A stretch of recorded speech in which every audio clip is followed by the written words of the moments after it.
and how fairy tales are inspiring you? I've always loved fairy tales. Yeah. My mother read to me every night when I was a child, fairy tales and other things. And, I've kind of grown up with the belief that all books come from fairy tales. These are our myths. These are the stories that we all know, some different from country to country. And I don't think it's too much of a stretch to say that Anna Karenina is the story of a princess held captive by a wicked witch. Definitely. Called 19th century Russian society, But I've heard that you have never been very, satisfied about the endings of the fairy tales. Like, they living happily ever after. Well, it wasn't, when I was a child and my mother would read me the stories and she would get to happily ever after and I would... And what else? Go on. And she would say, no, that's it. And I would say, no, that can't be it. But you don't believe in happiness or what? No. It's not that I didn't believe in happiness. I just felt like the story was stopping too soon. Okay. What if they get to the castle and there are problems with the what? What happens next? And my mother would usually just sort of light a cigarette and says, "That's the end. Just go to bed." So mothers are always so cruel with them. Oh, well. I'm doing the same with my kids. Are you? Yeah. That's the end. You have to. It's written here. Yeah. That's the end. That's the end. No, I do it with my kid too. That's the end. Enough. So part of what I wanted to do was sort of take some of my favorite fairy tales, and this book is very much an homage to fairy tales. Yeah. It's not a joke. It's not a satire on. I love these stories, but one of the things I wondered was what happens after true love's first kiss. Where does the story go from there? I've also know that you're writing those fairy tales while writing other books. So is it some kind of way to I don't know to fight with your writer's block or Yeah. There was they were just little things I would write to read to friends because when I'm writing a novel, sometimes I just get stuck. Yeah, that's and I know to just let it go for a while. Oh, not to force. Because if I force it, but what's happening when I get stuck is I've lost my instincts. I've lost track of the characters, and if I force myself, I'm probably going to make wrong decisions and send them down paths that they don't want to go. It's better for me. Every writer, of course, is different. To just give it a break and wait for it to sort of come back to me, but. For those, it's usually just a few days, maybe a week, but I don't want to not write. I don't do macrame. I don't knit. Yoga. Or I don't do well. I do a little bit of yoga, but there's still a whole day. You can't do yoga all day. Yeah, of course. You would die. So I started So I just started writing these fairy tales. Okay. With no idea of publishing them, just to sort of keep writing while I was waiting to get back to the quote unquote serious writing. Like that. And I'd have friends over and we'd read the stories. So why did you decide to publish those? Well, I'm so happy that you that you decided, but what was the impulse? Well, I finally had enough of them. Okay. My agent said, "Why don't we use it. do a collection?" I had a moment's hesitation about that, Really? frankly. Well, I kind of liked the idea of stories that weren't meant for sale, that weren't just for my immediate friends. But then greed got the better of me. So sure. Well, I'm being yeah. No, it wasn't just greed. It was also the sense that I would like to share them with anybody who's interested. It doesn't just have to be my 6 friends. Yeah, we're so happy because of that. Yeah.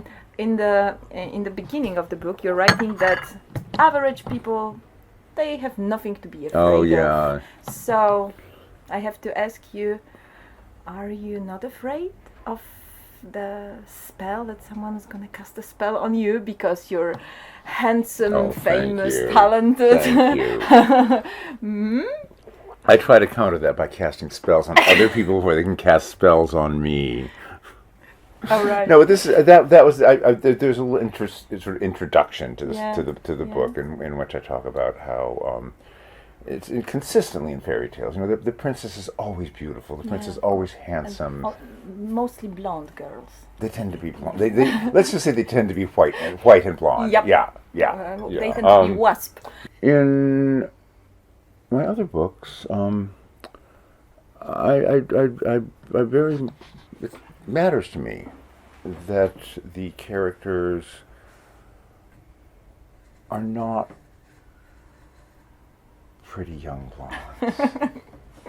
Like most of us are not pretty young blondes. Well, some of us are, but not many of us. Cool.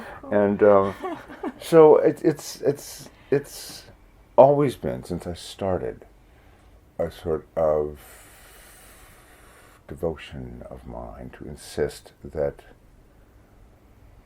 love and sorrow and the whole human experience happens to everybody, and not just people who look like movie stars. That's true. Yeah. That's true. So, but in the fairy tales, everyone looks like a movie star. That's just part of the fairy tale world. Yeah, that's true.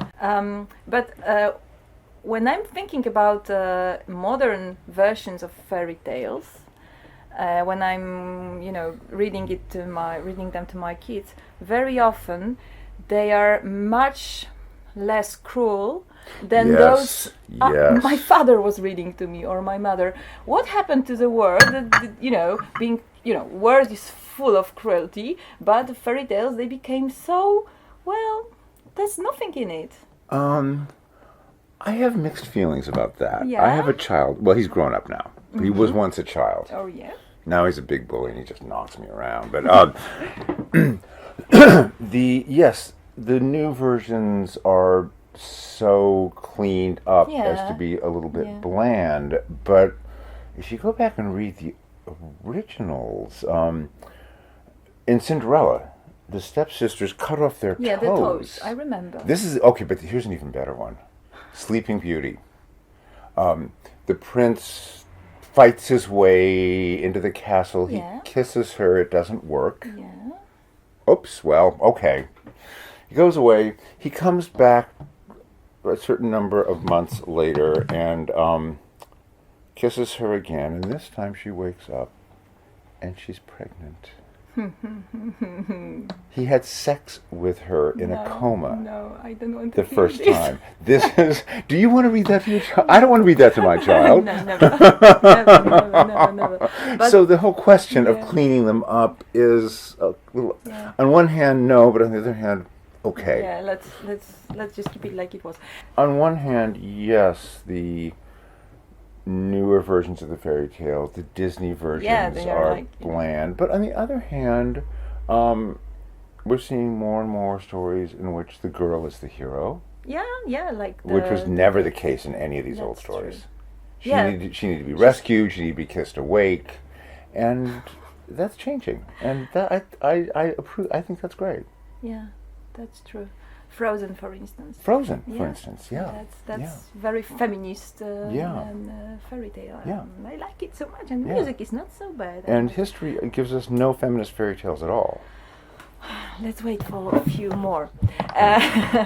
Most of the fairy tales, they are based on some kind of transformation of the hero. Do you think this is the essence of our life, this transformation? Oh, sure. I mean, I think our life is transformation.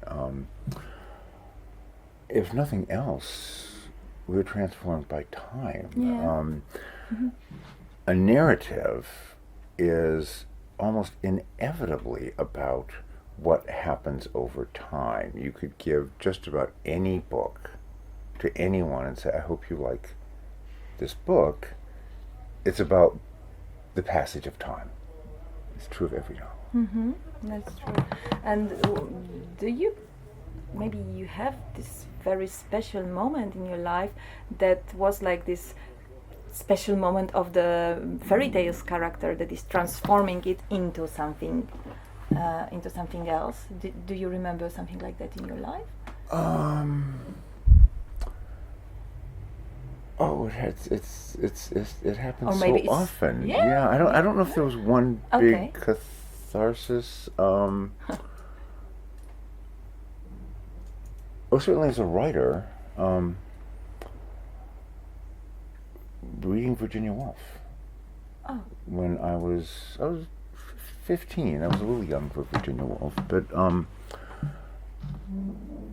I had not realized that you could write sentences like that. I hadn't understood what you could produce with just ink and paper. Those incredibly graceful, muscular, long sentences with clauses and subclauses, and that was transforming to me. That really turned me into a reader, and then eventually to the writer. A writer. Oh, I see. Can you tell us more about those drawings? Well, we were having trouble coming up with an illustrator who felt right, and I sort of didn't know about Yuko and Hello Kitty. I just went online and Googled illustrators. Really? And Just found like that? Yuko. Oh, God. And I thought, this is great. This is perfect. And she very graciously agreed to illustrate the book. Hello. And when we first met, she said, "What do you have in mind?" And I say, "What I have in mind is whatever you want to do. Oh. I don't want to give you any instructions. Oh. I want you to write, to draw, to produce the images that most speak to you." So, this is exactly what she came up with. So in a sense, I mean, they're obviously, the illustrations and the stories are connected, of course, but they're also almost two books. There's Yuko's book of illustrations, and there's my book of stories. When I was a kid, we had a book of Grimm's fairy tales. They weren't. I don't think they were the Arthur Rackham, but the illustrations were very extreme and grotesque, and I wanted to hear the stories, but I couldn't look at the pictures. And they have such a powerful effect on me that I knew where they were on the shelf, and I didn't want to go too close to the shelf. I would like walk around the shelf because I was afraid the illustrations would somehow grab me from the book. I wanted to ask you about Bruno Bettelheim. Do you know his Yes, I do. writings? Yes, absolutely. Did he influence the uses your, of enchantment? Yeah, yes, did yes. he influence your writing? You know, I read it years ago and thought about it and decided not to reread it. I didn't really want to have a theory of fairy tales other than my own. Okay. Or not that I have a theory, but you know what I mean. I didn't want Bruno Bettelheim sort of staring over my shoulder. And which one is your favorite? I mean, from this, which one do you like the most? I like this Rumpelstiltskin, which is called now Little Man. That's funny. That's the one I like too. Really? Yeah. I like it so much. And it's funny because he's driven not by greed, your character, but he's longing for something totally else. Well, you know, that is the point for me of so many of these stories. That's the reasons I wanted to tell my own version of the stories is, you know, most of the traditional fairy tales are not very strong on, they're not interested in the character's psychology. Not so much. Yes. No. Rumpelstiltskin wanted the baby. Why? Yeah. In Jack and the Beanstalk, Jack climbs up the beanstalk three times, robs the giant 3 times, and all 3 times the giant's wife lets Jack into the house. The first time, okay, but the second and third time she knows what he's going to do. Think that. What's going on in that marriage? Yeah. Questions like that. Okay. So, thinking about the future, is it possible that we could get another book like that? Because I know that you're gonna write, yes, another book, another novel. Yeah. So you will have your writer's block, maybe, or not? It comes and goes. Yeah. Are you gonna write? Yeah. I'm working on another novel now. Yeah. It's very much not like this. I never want to write the same book twice. Mm-hmm. I would actually, and I have real respect for how difficult this is. I'd like to write a children's book. Really? I'd like to write fairy tales that you could read to your children. No, this is impossible. These are not for children. Definitely. Great. Yeah. So we are waiting for it. You know, I have really small children, so please, if you could hurry up a bit, because I would like. Oh, before they grow up. All right. I'll get on it. But I think it's gonna happen soon. Yeah. Yes. No, but it is something I think about. I mean, I have to get this other book finished. But yeah, I would love. If Yuko Shimizu, the illustrator, wants to, I would love to do not the same stories, but a sort of companion piece of fairy tales for actual children, with illustrations by Yuko that are suitable for children. Very nice. So I'm waiting impatiently, really, and I hope soon we could put your book somewhere here on the shelf. And the idea that my book might end up here would be so lovely to me. I think it will definitely. Thank you so much for coming here. Thank you. It's been a pleasure. It was the biggest pleasure for me. Thank you. Great. Great. So that was fun. All right.